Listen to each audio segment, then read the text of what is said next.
বিএনপির একটা মনোগ্রাম আছে, তাদের একটা লোগো আছে। এইটা যদি অন্য কেউ ব্যবহার করে তাহলে বিএনপি তখন কি করবে? ইসলামের লোগো, আমাদের মনোগ্রাম, যারা আমার নবীকে শেষ নবী বিশ্বাস করে না, যারা কাফের, তারা কোনোদিন ব্যবহার করতে পারে না।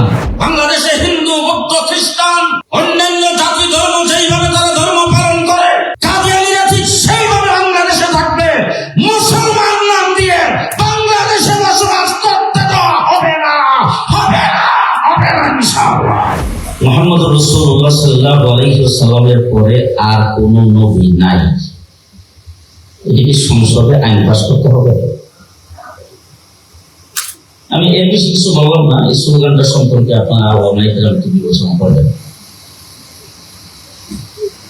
আমরা আজকের এই সম্মেলন শুধু নয়, স্মরণকালের ঐতিহাসিক সম্মেলন বাংলাদেশে গত 40 বছরের ভিতরে অনেক হয়েছে। কাদিয়ানীদের মুসলিম ঘোষণার দাবিতে মানিক মিয়ার বিরুদ্ধে যে সম্মেলন হয়েছে, বাংলাদেশের কোন রাজনৈতিক দল এবং কোন ডিপার্টমেন্ট, কোন গ্রুপ এত বড় সম্মেলন করতে পারে না। আমরা এই সম্মেলনগুলি কেন করছি? আজকে শুধু একটি কথা জিজ্ঞেস করতে চাই। বিএনপির একটা মনোগ্রাম আছে, তাদের একটা লোগো আছে। এইটা যদি অন্য কেউ ব্যবহার করে তাহলে বিএনপি তখন কি করবে? ইসলামের লোগো, আমাদের মনোগ্রাম, যারা আমার নবীকে শেষ নবী বিশ্বাস করে না, যারা কাফের, তারা কোনোদিন ব্যবহার করতে পারে না। আমরা আজকে দাবি জানাচ্ছি শুধু এই জন্যে, বাংলাদেশে হিন্দু, বৌদ্ধ, খ্রিস্টান, অন্যান্য জাতি ধর্ম যেইভাবে তারা ধর্ম পালন করে, কাদিয়ানীরা ঠিক সেইভাবে বাংলাদেশে থাকবে। মুসলমান নাম দিয়ে বাংলাদেশে বসবাস করতে দেওয়া হবে না, হবে না, হবে না ইনশাআল্লাহ। আজকে সোহরাওয়ার্দী একটি বড় সম্মেলন হয়েছিল কাদিয়ানীদের মুসলিম ঘোষণার জন্য, আমাদের বাংলাদেশের মুরব্বী মধুপুরের পীর সাহেবের সভাপতিত্বে। সেখানে এই কয়েকদিন আগে যিনি স্বরাষ্ট্রমন্ত্রী থেকে সাবেক হয়ে গেলেন, তিনিও সেখানে গিয়েছিলেন। বাংলাদেশের বিভিন্ন রাজনৈতিক দল সমূহের নেতৃবৃন্দ যেমন উপস্থিত হয়েছিলেন, আজকের বিরোধী দল যারা, তারাও সেখানে গিয়েছিলেন। ওই দাবির পরিপ্রেক্ষিতে অত্যন্ত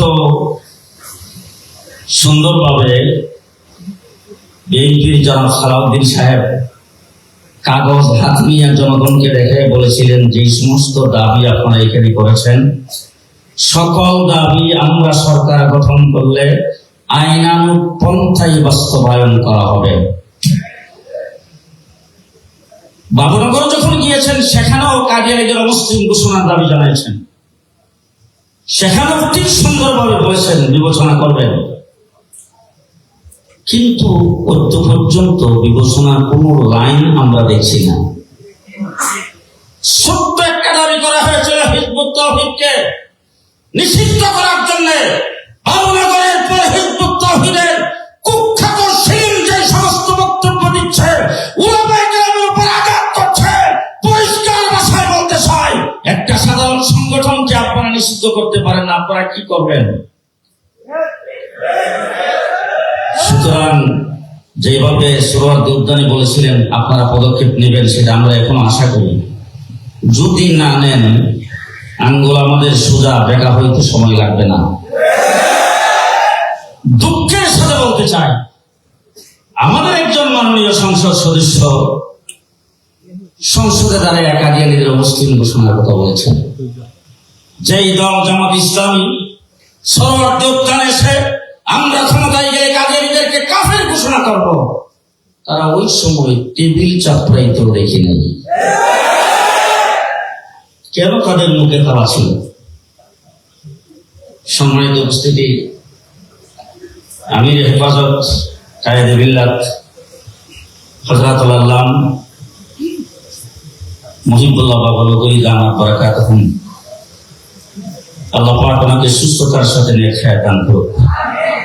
ওনার লিখিত বক্তব্য আমি আপনাদের সামনে উপস্থাপন করছি।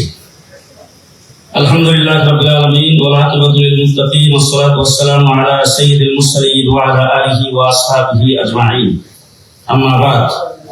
উপস্থিত সম্মানিত উলামায়ে কেরাম ও তাওহীদ জনতা, আজকের এই ঐতিহাসিক জাতীয় উলামা মাসায়ের সম্মেলনে আপনাদের সুদীর্ঘ ও অকুতূহল উপস্থিতি স্পষ্ট প্রমাণ করে যে বিশ্বনবী রাসূলুল্লাহ সাল্লাল্লাহু আলাইহি ওয়াসাল্লাম এর মহব্বত এবং খতমে নবুয়তের পবিত্র আমানত রক্ষায় এদেশের মুসলমানরা আজও কতটা জাগ্রত ও সোচ্চার।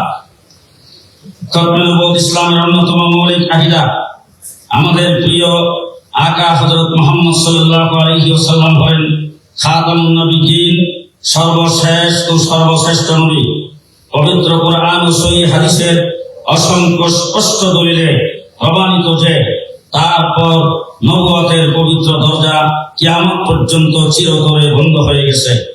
সুতরাং মির্জা গোলাম আহমদ কাদিয়ানী বা অন্য কাউকে নবী হিসাবে বিশ্বাস করা স্পষ্ট কুফরি। যে ব্যক্তি বা গোষ্ঠী খতমে নবুয়তের এই মৌলিক আকীদা অস্বীকার করবে, তারা কোনো অবস্থাতেই ইসলামের গণ্ডির মধ্যে থাকতে পারে না। তারা সরাসরি কাফের, এবং যারা তাদের কাফের মনে না করে তাদের ঈমানও সুরক্ষিত নয়। প্রিয় উপস্থিতি, 92% মুসলমানের এই বাংলাদেশে অত্যন্ত পরিতাপের বিষয় হলো কাদিয়ানী সম্প্রদায় নিজেদেরকে অমুসলিম পরিচয় গোপন করে অমুসলিম পরিচয় গোপন রেখে মুসলিম সেজে সাধারণ মানুষকে বিভ্রান্ত করছে। তারা পবিত্র কোরআনের আয়াত, ইসলামের পবিত্র পরিভাষাগুলোকে বিকৃত করে অপপ্রচার চালাচ্ছে, যা আমাদের ঈমান, আকীদা ও জাতীয় ধর্মীয় অনুভূতির উপর এক মারাত্মক আঘাত। আমরা বর্তমান সরকারকে ইসলাম মূল্যবোধ সম্পন্ন ও জনগণের আকাঙ্ক্ষার প্রতিফলন ঘটানো একটি সরকার বলে মনে করি। দেশের সংখ্যাগরিষ্ঠ মুসলিম জনগোষ্ঠীর ঈমান, আকীদা ও ধর্মীয় চেতনা রক্ষা করা এই সরকারের অন্যতম প্রধান দায়িত্ব। আপনারা জানেন, গত 9 আগস্ট ভাবনগর মাদ্রাসায় আমার সাথে সাক্ষাৎ করতে এসেছিলেন বাংলাদেশ গণপ্রজাতন্ত্রী বাংলাদেশ সরকারের মাননীয় প্রধানমন্ত্রী জনাব তারেক রহমান। সেই সময় হেফাজতে ইসলাম বাংলাদেশের পক্ষ থেকে আমাদের সম্মানিত মহাসচিব কাদিয়ানীদেরকে রাষ্ট্রীয়ভাবে অমুসলিম ঘোষণার এই প্রাণের দাবিটি সরাসরি তার কাছে তুলে ধরেছিলেন।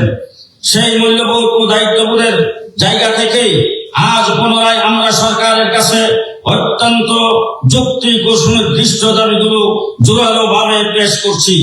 বিশ্বের বহু মুসলিম দেশ ও আন্তর্জাতিক ইসলামী সংস্থা ওআইসি যেভাবে কাদিয়ানীদের অমুসলিম ঘোষণা করেছে, ঠিক তেমনি জাতীয় সংসদে আইন পাস করে কাদিয়ানী সম্প্রদায়কে অমুসলিম সংখ্যালঘু হিসেবে ঘোষণা করতে হবে।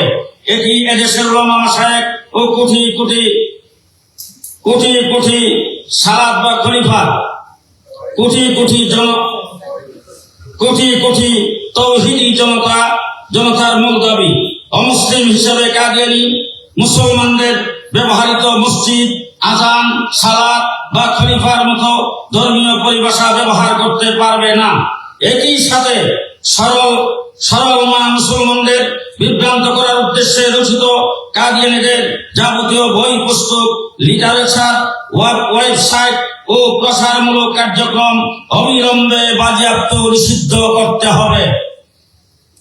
প্রিয় ভাইরা, আমরা স্পষ্টভাবে জানিয়ে দিতে চাই, সংখ্যালঘু হিসেবে কাদিয়ানীরা তাদের নিজস্ব পরিচয়ে এদেশে বসবাস করুক এবং সংবিধানের দেওয়া সকল ধর্মীয় নাগরিক সুবিধা ভোগ করুক, এতে আমাদের কোনো আপত্তি নেই।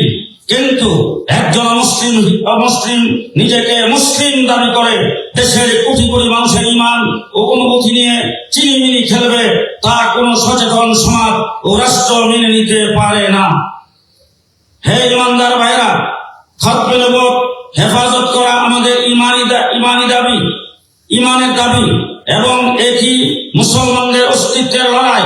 আমাদের এই সম্মেলন, এই আন্দোলন কেবল দুনিয়াবি কোনো উদ্দেশ্য নয়, বরং কিয়ামতের কঠিন ময়দানে রাসূল আকরাম সাল্লাল্লাহু আলাইহি ওয়াসাল্লামের শাফাত এবং মহান আল্লাহ তাআলার সন্তুষ্টি অর্জনের উসিলা মাত্র। আসুন আমরা সকল সামাজিক ও দলীয় ভেদাভেদ ভুলে শরীয়তের সীমানার মধ্যে ঐক্যবদ্ধ হই। আমাদের এই সুনির্দিষ্ট যৌক্তিক দাবিগুলো আদায় না হওয়া পর্যন্ত সুশৃঙ্খল অহিংস শান্তিপূর্ণ সংগ্রাম অব্যাহত রাখি। মহান আল্লাহ তাআলা আমাদের এই মজলিসকে কবুল করুন। দেশের উলামা মাশায়েখ ইসপাত কঠিন ঐক্যের তৌফিক দান করুন এবং ইমানি আমানত রক্ষার এই মহান লড়াই আমাদের বিজয় করুন। আমিন। মুহিবুল্লাহ বাবুনগরী, আমির হেফাজতে ইসলাম, বাংলাদেশ। আসসালামু আলাইকুম।